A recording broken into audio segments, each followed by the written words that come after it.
I think about when I first got the call of leadership to lead myself. And I think about the first time I got the call to lead others. And ironically enough, the first time I got the call to lead myself was on the football field in a true leadership way. I mean, I guess in some ways, I probably got the call to lead myself early in my life because my parents were divorced when I was about a year old, and I would travel back and forth between mom and dad, between San Diego and Los Angeles. And my mom was a flight attendant, so I got to fly for free. And so they would put me on an airplane and I would fly by myself from the age of like 7, 8 years old. I'd wear the little plastic lanyard.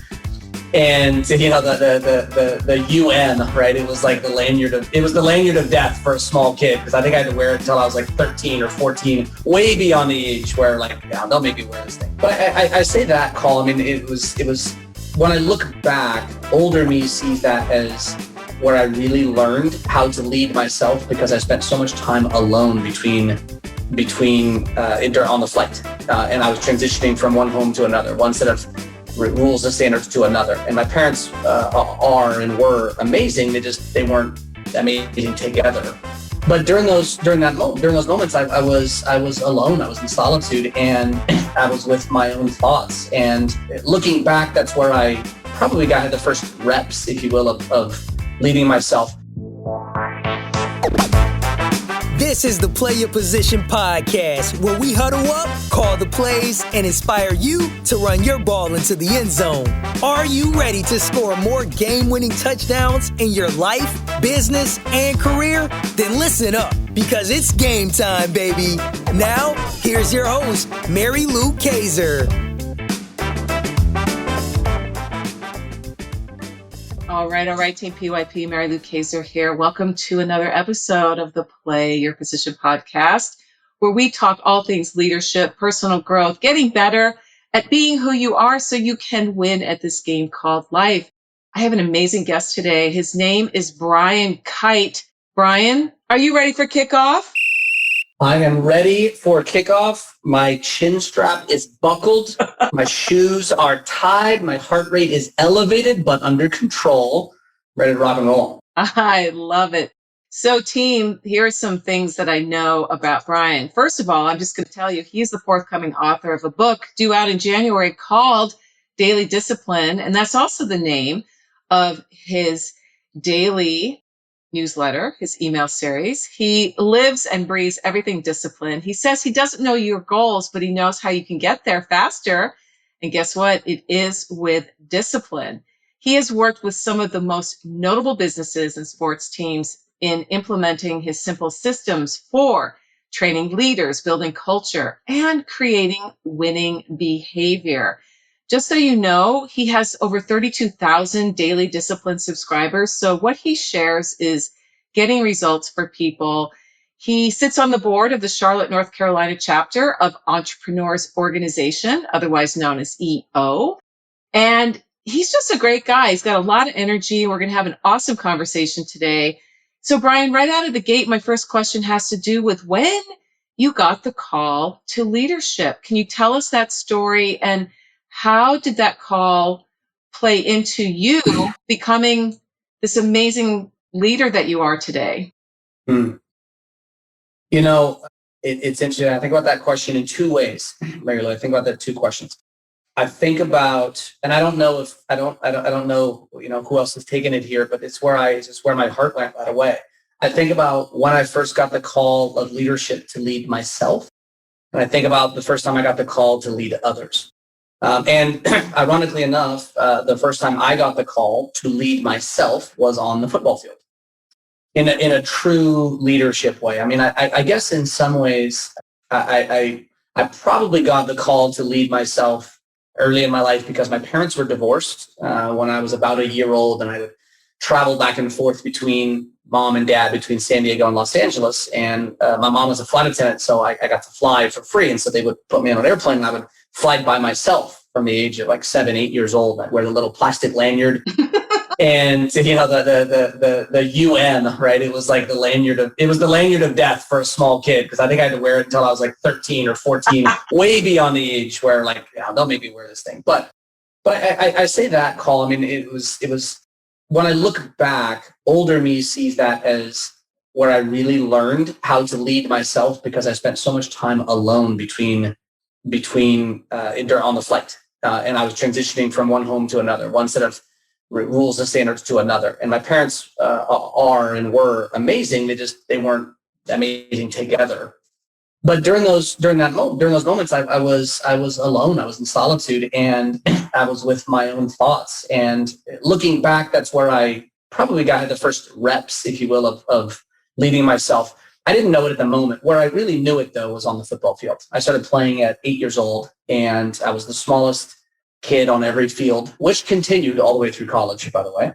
And I learned how to lead myself, because football is a really intimidating sport for a young kid. You know, you're put on a helmet. It's uncomfortable. It hurts. It's hot. You're getting hit. You know, you're not injured, but you're hurt all the time in football. If you don't know that, from the very first practice, right? It's a cut. It's a bruised knuckle. It's an elbow that is aching. It's just every play, right? And the people who don't learn how to lead themselves really struggle in that sport. It's just really different in that way, in a very strange way. And just you feel so alone and isolated in a helmet at 8 and 9 years old, 10 years old, 11 years old. And so I learned how to lead myself there. That was my first call. And then also on the football field, where I really learned how to lead others, where I got that call was on a football field. I was a very aggressive player, because I had to be, because I was small. And my natural enthusiasm, my natural energy, my natural desire to connect, and my natural disinterest in being average, it propelled me very naturally to try to pass that on to other people. And I've always been somebody who created his own energy rather than try to catch it from the world around me. I've always been an energy creator. And on a football field, it just came very intuitively to me to try to pass that to others and call them to high standards as well. Wasn't skilled at it then, but that's where I got the call. How did you recognize as an adolescent, playing football and leading others, how did you recognize that you were having influence on your teammates? What did you start to notice in their behavior, or were they sending you signals back that you started to put two and two together and say, wow, I'm actually influencing these guys? I think that's one of the amazing parts about sports, Mary Lou, is that it's so obvious how contagious attitude and energy are on a sports field. Yeah. We don't grow up working in an office.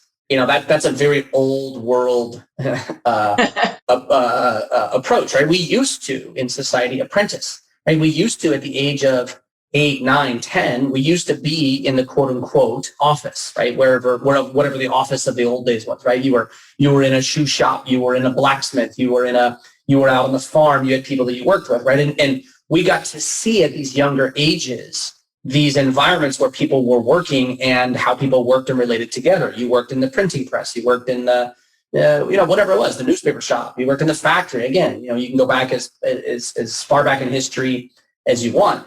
But during the Industrial Revolution, kids stopped doing that.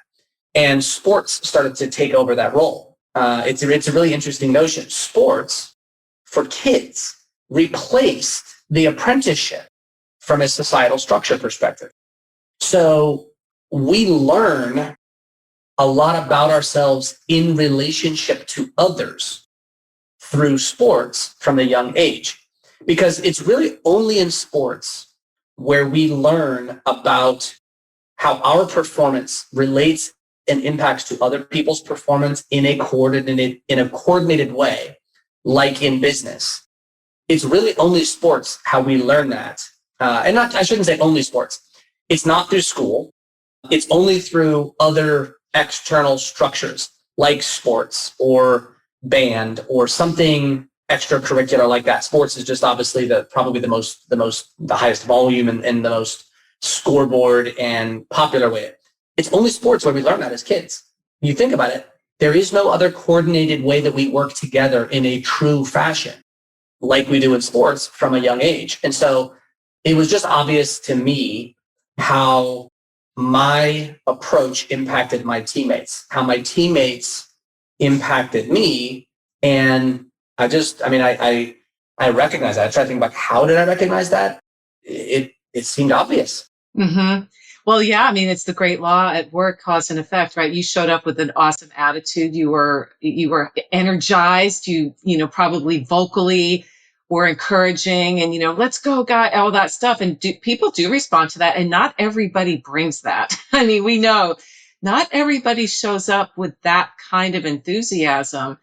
Mm-hmm. And thank you for highlighting the old model of apprenticeship and making the parallel to sports. I hadn't thought of things that way. And you're right. The Industrial Revolution did change everything, and it did take away the apprenticeship model. And to some degree, I think it's coming back a little bit as we go through this great shift that we're currently in, which brings me to my next question about what makes leadership so hard these days. And I'd love for you to talk about, Brian, the realities of leadership that no one is talking about. What are those? Yeah, I mean, where do we start? Because shoot, it seems like all we talk about these days is leadership. But I will say, let me just start with this, and let me get your perspective, because this is when I'm teaching, my leadership workshops. This is literally how I open it. It's my opening salvo of leadership keynote or leadership workshop when I do them. And it's the question, and I'll pose it to you. And let's just keep it limited to since 2000. Okay, let's keep it limited to the internet, Amazon era. Okay, just for sake of focus. In the last 21 years, ballpark, how many leadership books are written and sold globally every year? Just books. Yeah. How many are written and sold every year? Ballpark. What do you think the number is?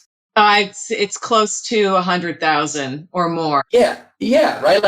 If we're looking at yearly, it's a big number. I don't know if that number is 10,000. I don't know if it's 100,000 a year, but it's somewhere in the meaningful thousands every single year. Okay, so for the last 20 years, with thousands and thousands and thousands of books written on leadership every year, have we gotten measurably better at leadership? No. In the last 21 years. And so, if you think of a chart going now let's add on Mary Lou, right? Let's add on this. Now let's add on all the podcasts, all the YouTube videos, all the blogs, all the articles, all the HBRs, all the courses.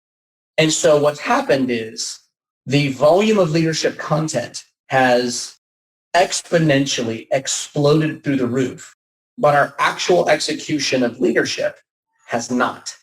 We need to explain why that is. We need to understand why that is. Otherwise, we will get caught confusing the consumption of leadership content with actually becoming a better leader. And those are not the same things. When I hear somebody, and this is just about everybody, especially in the business world, and you see this in the sports world too, but one of the big markers of people is talking about what leadership books they've read. I saw an Instagram ad recently, and it drives me up the wall, where it says, and it's for a book, it's for a company selling book reading subscriptions, of course. And it says the average CEO reads 86 leadership books a year. How many are you reading? I've seen and I'm that. and I'm like, hold on a second. I'm a CEO. I'm a business owner. Mm-hmm. I don't read 86 books a year. And if somebody is a CEO or a business owner and they're reading 86 books a year, when are they running their business? And how much of those 86 books are they actually implementing and executing? And the answer is none of it, because human brains and consumption cannot possibly implement the content of 86 books. Can't possibly. So, number one, what are we not talking about in leadership? Number one is confusing leadership, consuming leadership content with becoming a better leader. Mary Lou, I would so much rather the listeners read one leadership book and implement all of it than read 10 leadership books and implement only select pieces of it that they felt comfortable with. The results the execution and results of option one, reading one leadership book and implementing all of it, is exponentially better than reading 10 leadership books and only implementing those parts that you feel familiar, comfortable, and are safe for you to go execute and not crash and burn. And, this is just it's not highly talked about because, leadership books are popular. It's the easier path. And so that's the first kind of big one that I open with is, man, have we confused ourselves with the volume of leadership content. And we are tired of hearing about things long before we've gotten better at them. Boy, is that true. I know you have a second one here in a second, but I wanted to take an idea a little bit farther. I was just thinking about this very thing this morning and having a podcast that one of my central themes, as listeners know, is leadership. And I'm about ready to drop episode 400. And that's a lot of content. I mean, I've had a lot of great interviews with amazing people over the last 7 years about leadership, about running a business, about being more creative, about getting better, personal growth and all that stuff. And I was thinking about your question that you open your workshops with in terms of numbers, right? The vanity metrics that are so popular now to throw around, like that ad used. 86. It makes you feel like, well, I'm not reading 86. I better get on my game, right? I'm not living up to whatever that thing is. And yet your point about why not just pick one book and study the heck out of it and implement it versus ticking the box of, well, now, I've just read 90. I beat that I'm at 120. Who cares? You're not any better. Yeah, congratulations. First of all, 86. The average CEO reads 86 books a year is a lie. Of course it is. It's a great ad copy. It's a bold-faced marketing lie. It is. Because I just started doing the math at 86. Obviously, that is just under 2 books per month.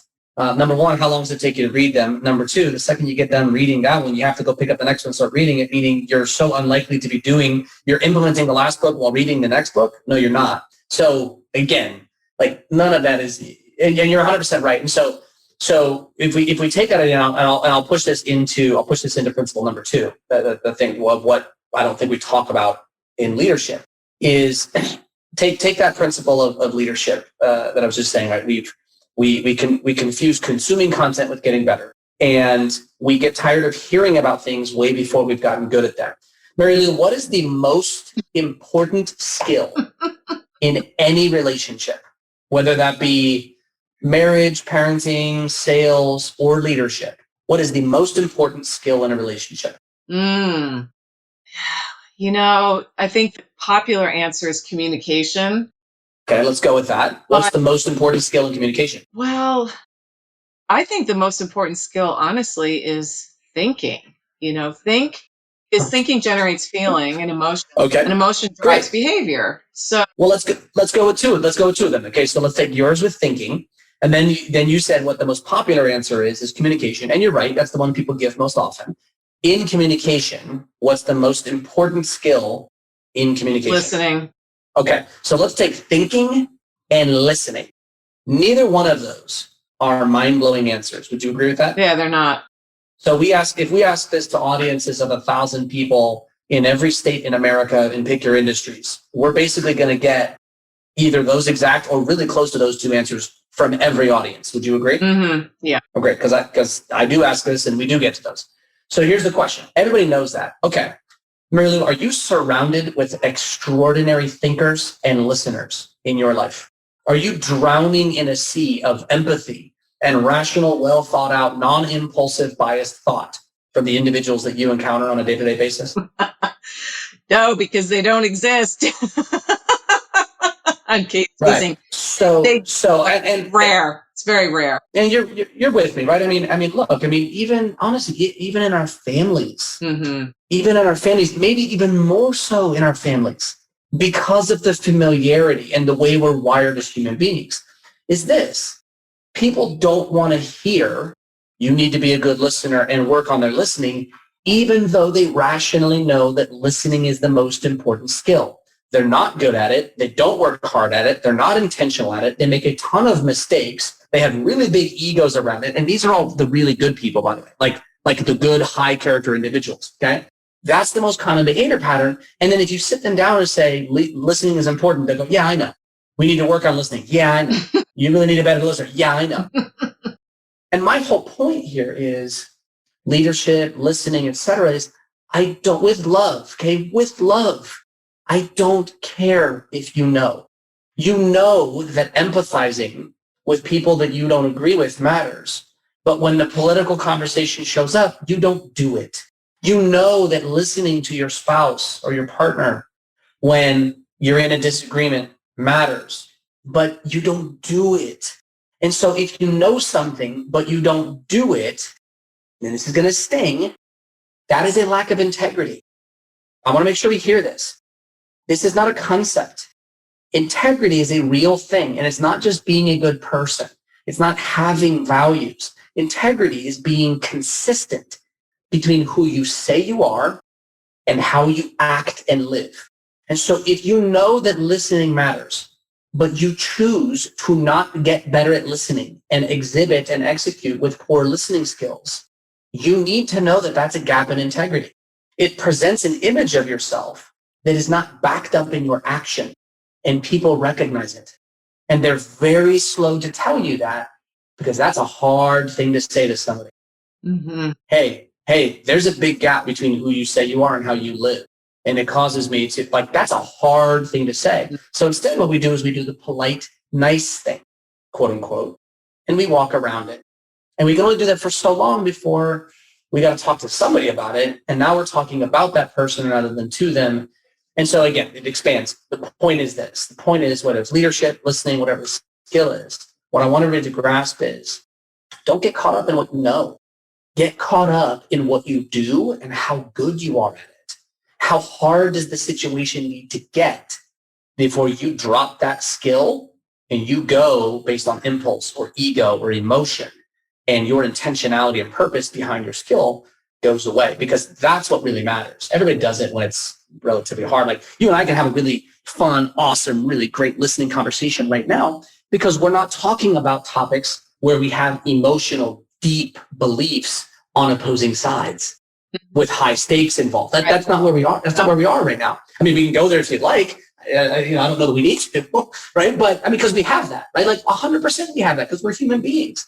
I have those with my wife. Like we don't believe in all of the same things. So these skills to me are skills that matter everywhere in life, not just in leadership or competition or sports.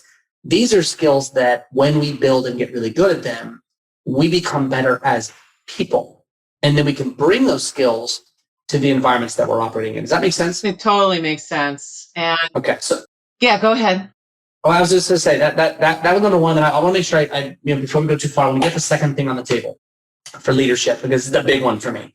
The big thing we don't talk about in leadership is that when you are a leader, it is lonely and you do not get celebrated. That's what we're sold our whole lives growing up. Be a leader, we're told. Why? Well, because leaders change lives and they're celebrated. And boy, look at these leaders, right? You look at Frederick Douglass and Abraham Lincoln and George Washington and Winston Churchill and Ronald Reagan and I don't know why it was all political leaders that I named, right? Vince Lombardi, Bill Belichick, look at all these leaders, Nick Saban, pick all your people, right? But nobody tells the truth coming up that leadership is lonely. You will get exponentially more criticism as a leader than in any other role. People will not like you when you start to enforce and establish standards. We do get told that you'll have to make hard decisions as a leader, but we don't always get told the cost of that. Because I think if we told the truth about leadership, a lot less people would pursue it. And so instead what we do is we sell people on all of these, I say we, right? I don't know if it's we, but leadership is pitched and sold as this, you're supposed to. I guess that's really the third part. But we can get to the third part in a minute. This one is just, it's that leadership is lonely and you get criticized more, and people are not going to like you when you are a leader, because our job, right, is to push people, pull people, compel people, take people to places they're unwilling to go themselves. And that inherently is a painful process, even though it's an enjoyable outcome when we make it happen. Mm-hmm. It's halftime here at the Play Your Position podcast, and we've got ourselves a great game. While you're up grabbing another snack and topping off your favorite beverage, make sure to subscribe to the show so you never miss another play. PYP is available on Apple Podcasts, Spotify, and wherever great podcasts can be found. Now, let's get back to the game. I worked with a man about 4 years ago. He was writing his book, and it was about his framework, as nonfiction writers tend to do. And Mm-hmm. he was a leader in corporate America. And one of the big challenges that many companies do face, and we're seeing it also in the political realm, is the really great people that would make amazing leaders don't want to lead because of why would you torture yourself that way? I'm talking mostly political, right? The people that go into politics, and this is a very big generalization, but it ties into what you're saying, is that you're going to have your entire life completely ripped apart.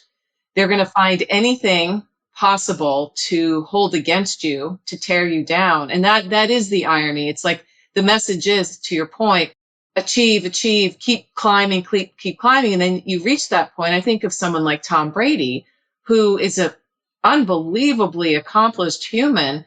And yet he is hated because it's like, but wait a minute, look what he's achieved. No, we're going to hate him now because he achieved that.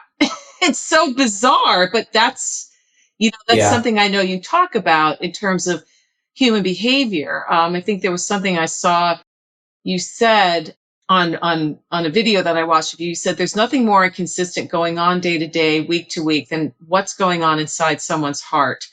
The number one skill a coach can have is to move someone in that way. And I really liked that, because that to me is one of the marks of leadership, is your ability to touch someone's heart, to recognize that we are emotional creatures first. We are not rational. As much as people want to believe they are, we're not. I mean, Dan Ariely has made his whole career on irrational economics, right? Like, we buy impulsively, we act impulsively, we don't always think through things. And yet on the other side, we, march into the room like, I got it all together. No, we don't. It's this crazy thing. And so you're playing in this space, Brian, that is so important, because we need to hear these messages. We need to hear the hard truth. We need people to tell us, you are basically acting like an idiot. Until you stop doing that, you're never going to get what you say you want. And right. I mean,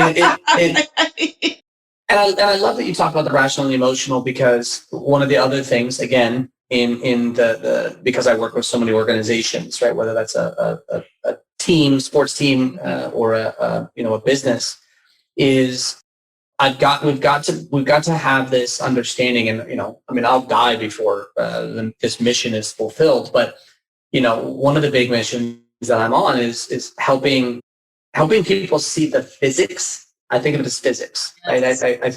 I believe there are physics that exist very much like gravity, and they're unchanging. I explained it the other day to somebody who's like, "What do you mean?" I explained it like this, and I'm at the airport, so it's a fitting analogy. Airplanes are all built by different manufacturers with different purposes, different size, different engines, different to carry different loads, different lengths, and they fly different routes flown by different people. But every airplane flies according to the same physics. The physics are unchanging, but air flight has massively transformed over the last whatever the math is since Kitty Hawk, right? Right, almost 100 years now. Yeah, right. Air travel has it's massively transformed. Space flight, where the physics change a little bit up there, but they're still known physics, right? Mm-hmm. And so when I think about physics, one of my missions is help people understand the physics. Like when you think about framework, one of my foundational frameworks is always operate from a place of physics, because it's not up to me to tell you as a leader what your plane needs to look like, how it needs to be built, where it needs to be flown, what speed you need to fly it. All of those are up to you, right? The style of leader that you are is yours. And you said a minute ago, like you're talking about energy, or when we're starting about the teams, is I think one of the big faults that we do in teaching leadership is we teach styles of leadership rather than principles of leadership. Mm-hmm. We tell leaders they have to be vocal, they have to be energy, they have to be, no, you don't. No, like, Tom Osborne is a phenomenal leader, the former coach of Nebraska, phenomenal leader, but he is dry as dirt, right? Dabo Swinney at Clemson is all kinds of juice. Nick Saban is, rough sometimes, right? Chris Peterson is, who I've worked really closely with, or Urban Meyer, who I've worked really closely with, or Jimmy Lake out at Washington, or Chip Kelly out at UCLA. Like, these guys are all really effective and they're super different. Right. So style, don't worry about style. Like you can form or find or craft your style. Get the physics right, and then you can build your style around it. So the physics of leadership and the physics of organizations are this. Organizations of every kind operate by emotional rules, not by rational rules. And there is no amount of you wanting that to be different that will ever change it. Accounting firms are emotional environments. Yeah. And that fries the circuits of accountants when I talk to them about it. Right? Banks are emotional environments. Markets. I mean, anybody who is in the market, anybody who's in, hedge fund managers, or anybody who's in investing, what they'll tell you is they'll talk about how they came in thinking it was rational. And then, once they cross a certain threshold, they're like, oh my, this is all emotional. Mm-hmm. All of it. And a football team is the same way. College football, one of the reasons I love college football as a fan, and one of the reasons I love working with college football teams, is because it swings so heavily week to week based on where the attitude, heart, and mood of the team is, especially because you're dealing with 18 to 22-year-old young men. Mm-hmm. And look, women's basketball, work with a bunch of teams. Women's volleyball, work with a bunch of teams. It's the same thing, right? This is not a male-female thing. This is a human thing. And it's interesting you pull that quote out, right? Because to connect this, when you talk about moving the human heart. So I have a one of the disciplines that I live by is I almost exclusively read old books. I set a standard for myself a few years ago that was hardline. I don't know, it was about 5 years ago. I probably did it, and I did a year, 2 years, some of that window where I only read books that were over 100 years old. Mm-hmm. I read no books that were written within the last 100 years. Because, and it came from Nassim Taleb, is where it came from. He teaches something called the Lindy Effect. And the Lindy Effect is, Nassim Taleb is an author. He wrote The Black Swan, Anti-Fragile, where he introduced Lindy Effect. He wrote a bunch of other books. Fooled by Randomness, great books. They're very difficult to read. I found out later. I love this. He wrote books that were purposely difficult to read, according to him, quote, to weed out the weak-minded. Mm-hmm. So he wrote books that were actually slogs to read. So I guess I can kudos myself for getting through it. I guess, I don't know. So the Lindy Effect is that a thing's future life is in equal proportion to its past life. So we can expect something to stay around as long as it has been around.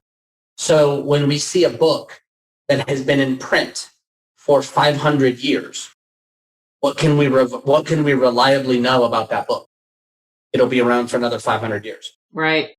When we see a best-selling book that has been around for 1 year, what do we reliably know? It'll be here for another year. Right. Oh, but we don't know mathematically. Right. Yeah, mathematically. That's interesting. So if we see a book that's been a bestseller for a year, we can say, well, it'll be around for another year, but we don't know past that. Right. Right. Oh, that's fascinating. And there's a lot of best-selling books. I'll put among them. There's a really best-selling book called Willpower.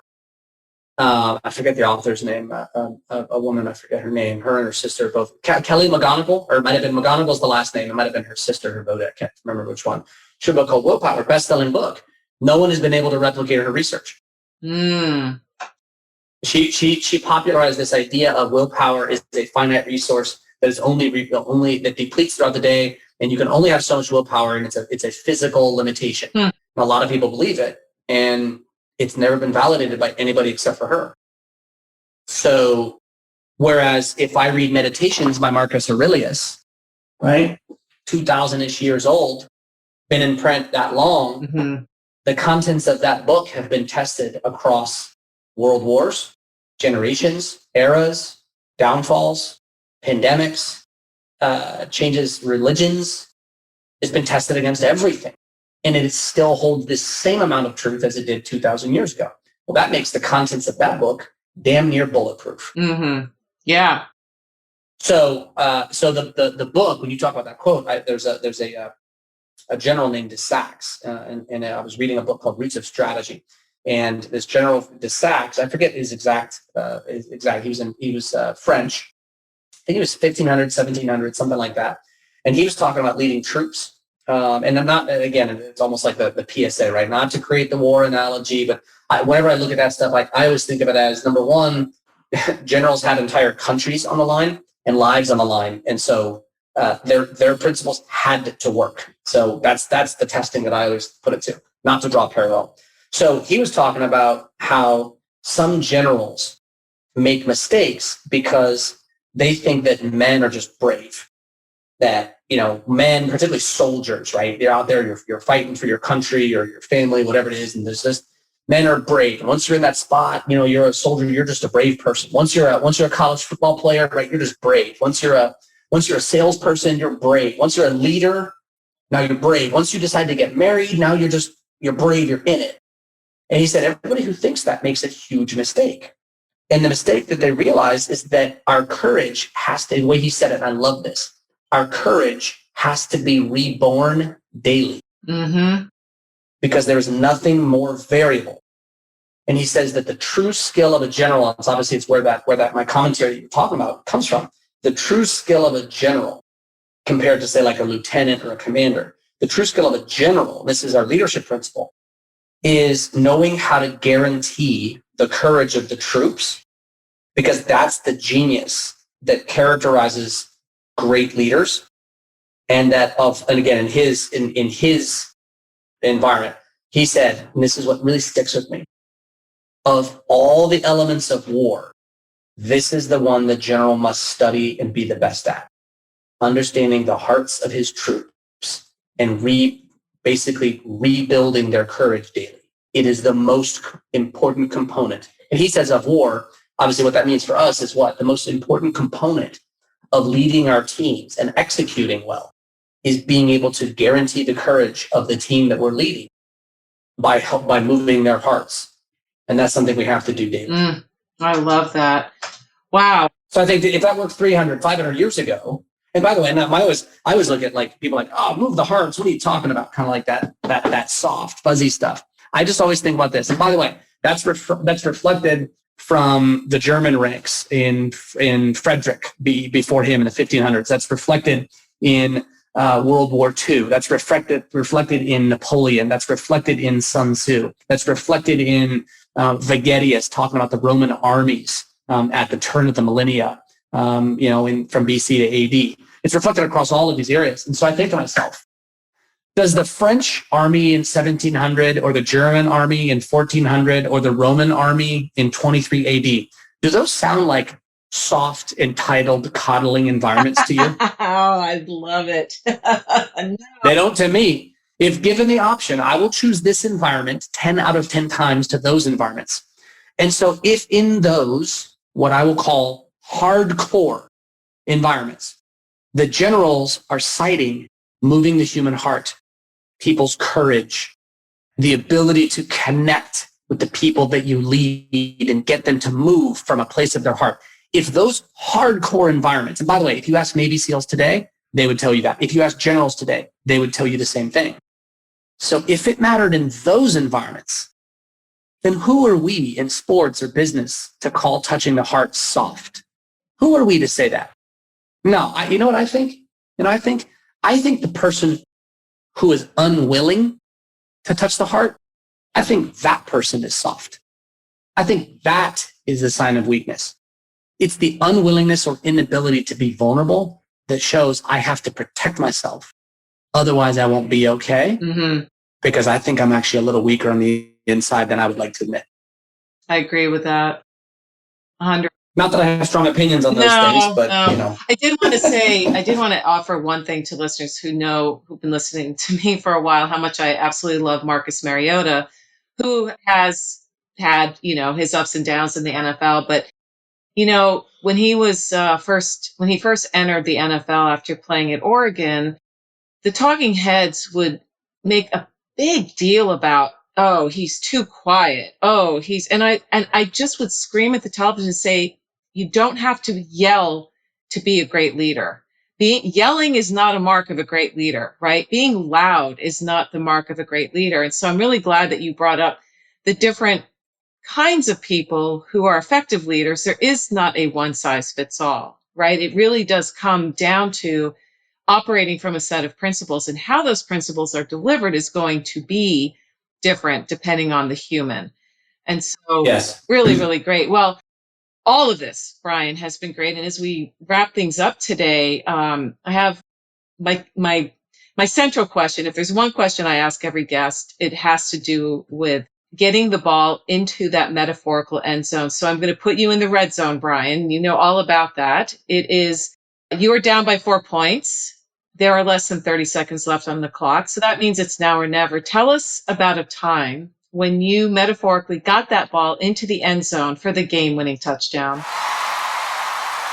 Well, because I played safety in college, I'm actually thinking about the inverse, where we were on the goal line, backed up, and we had to keep them out for 40 yards. Go for it. But listen, I also played enough offense, and I did have a number of interceptions returned for touchdowns in my playing career. And so I scored a bunch of times. So let's stick with the scoring side. So the question is, what's the key to getting the ball across the goal line? Is that the question? Right. And tell us a story about a time when you were facing adversity and were able to. Oh, yeah. Well, the fun one that comes to my mind is, I write an email every morning called Daily Discipline. I teach discipline. I help people redefine discipline so they can rediscover it in their lives and go accomplish the things they really want to accomplish, because discipline is taught so poorly so many places. But the funny thing is, Mary Lou, I am not even remotely naturally disciplined at all. It is, I did a Strengths Finders recently, and it came up 35 out of 36 on my all list. Of those, yeah. So, it's the bottom of the barrel when it comes to natural discipline. And so for me, it's taught discipline. As an example of that, where I was on the goal line trying to get across, in college, I majored in procrastination. Okay. As some other college students have done. And in the true form, right? I was not a great college student because I didn't put a ton of effort into it because I didn't care about grades. And now I'm an entrepreneur, business owner, and, it's the typical entrepreneur story. But the one that comes to my mind, the fun one is we had to do something called an independent study. It was a long thesis. We had to do a junior one and a senior one. And my junior year in particular, it had to be about 50 pages. And I had put it off, and I had maybe like 10 pages until the night before. And I wrote 31 pages, maybe 35 pages in 20 hours to finish the paper. And I got a B- on it. You were celebrating in the street. I got a B- on it, and I didn't even include a bibliography, which is stunning. And so I got that ball across the finish line. Not what I would suggest anyone else do, nor will I be suggesting to my kids that that's the best approach if they end up going to college, which we'll see if that's the path by the time they get there. But that one didn't have a ton of meaning. I was just making sure I didn't get, I was probably trying to avoid my dad's wrath at that point, right? But when I think about getting the ball across the finish line. And here's what I go to, because I am stunned. You mentioned it when we started, right? When I get done with workshops or keynotes, one of the most common things I hear is, "Hey, really like this. How do I keep it alive every day?" Because I teach a system for discipline and a system, E plus R equals O, event plus response equals outcome. And I say that here. Okay, I love it. Great, got me all fired up. But how do I keep it? How do I keep this alive? And they didn't like my answer when I said, "You wake up tomorrow and you do it." You literally think about it as keeping yourself alive. How do you do that? You wake up and you start doing things, okay? And so to provide value and steal people's excuses, I said, all right, I'm going to do that for you. I'm going to start writing an email every morning called Daily Discipline. It'll be in your inbox at 6 a.m. When you wake up, if you want to keep it alive, it's right there. It's the least amount of friction that you can do to keep this alive. And I will be there for you every day without fail. And I just decided to do that on a whim. My team said, email every day, that ain't going to work. We had 0 readers when we started. I think the first email went to 6 people, and 4 of them were in my company, and the other 2 was like, my mom and wife. so one of which I think unsubscribed that day. I think one of them unsubscribed that day, right? And now we have 32,500 something, whatever it is, readers, organic growth. And it's 4 years later and I haven't missed a day. And so the point in the lesson is this. Had I said to myself, I've got to write 975 consecutive days of emails without ever missing a day for the next 4 years, starting right now, I wouldn't have started. But what I said was, I'm going to write a note on discipline today. And I wrote it. And I pushed send. And then the next day I said, I'm going to write a note on discipline today. And I wrote it and I pushed send. And all I have done is that each day, not counting Saturdays and Sundays, that I don't send on Saturdays and Sundays, for the last 4 years consecutively. And some days got really busy.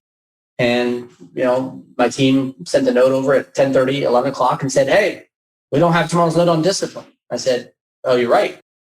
And I sat down, I wrote a note on discipline, and we pushed send. And so the point is this. How do you get the ball across the goal line? I don't care if you're on the 4-yard line going in or the 4-yard line coming out. You can't do tomorrow's work today. The key to getting the ball across the goal line is move it. Do today's work. Yes. And I'll give everybody, I know we got to close, and I'll give you all a visceral example of what I'm talking about. You won't be able to do this if you're driving your car, but I want you to close your eyes if you're not. And if you are driving your car, keep your eyes wide open, pay attention, but think deeply. And I want you to think about something in the last 2, 3, 4, 5 years that you said you were going to do, that you said you were finally going to take seriously. They said you were finally going to pick up, you were finally going to advance, you were finally going to do something about. And here you are today listening to this, and you still haven't done it. You're not anywhere close to where you said you were going to get to. And when I say discipline is the shortcut, that's what I'm referring to. Because in your heart, you might have actually been done by now had you just started when you said you would and done the work between now and then, but you thought of all the work and it felt too heavy and overwhelming. And so you backed off. Now all that time has gone by and you said, shoot, I could have been in shape by now. I could have written the book by now. I could have launched a business by now. I could have healed that relationship by now. I could have earned that client by now. Whatever it is, I could have actually gotten it done. And I could be sitting on the beach, whatever it is, right? And so how do we get the ball across the goal line? Do today's work urgently. Be patient for the payoff. Just do each day's work. And the payoff will come when you're good enough to earn it. I love it. That is such a great way to wind things down here. And before we say goodbye, let people know, Brian, where can they find you online? You've got this amazing daily email. You've got all kinds of videos. Where do you hang out? Yeah, so on social, you can find me anywhere. I'm on all of them at @TBrianKight.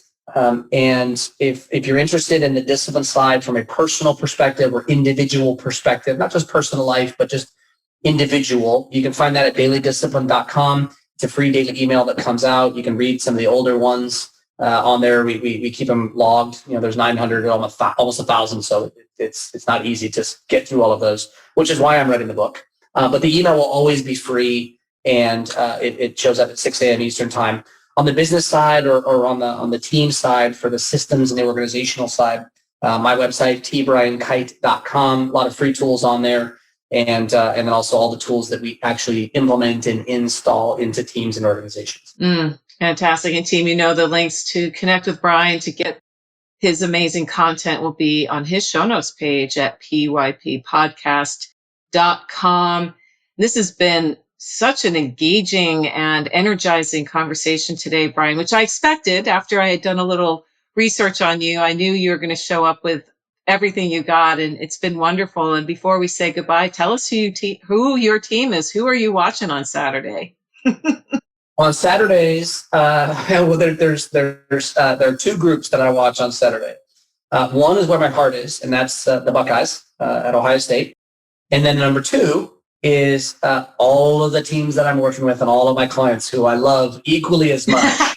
And so it's fun for me because I'm a deep, deep fan of sports, and college football is really my heartbeat sports.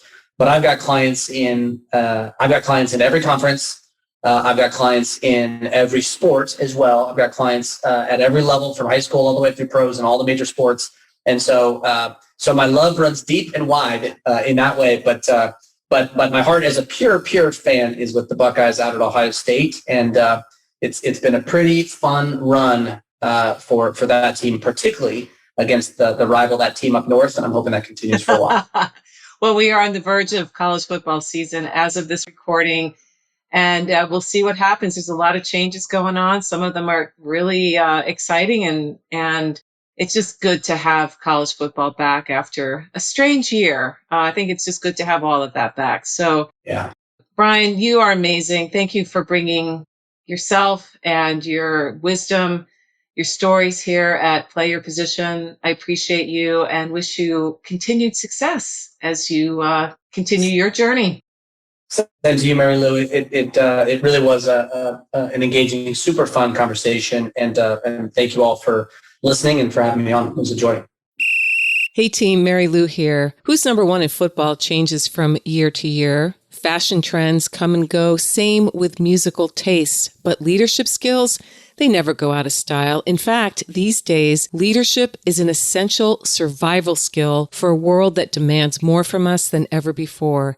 To succeed these days, you need to know how to show up for yourself so that you can then do the work you love with people you like the way you want. The Play Your Position Leadership Playbook helps you do this, and it's free. Go to pyppodcast.com to download your copy today.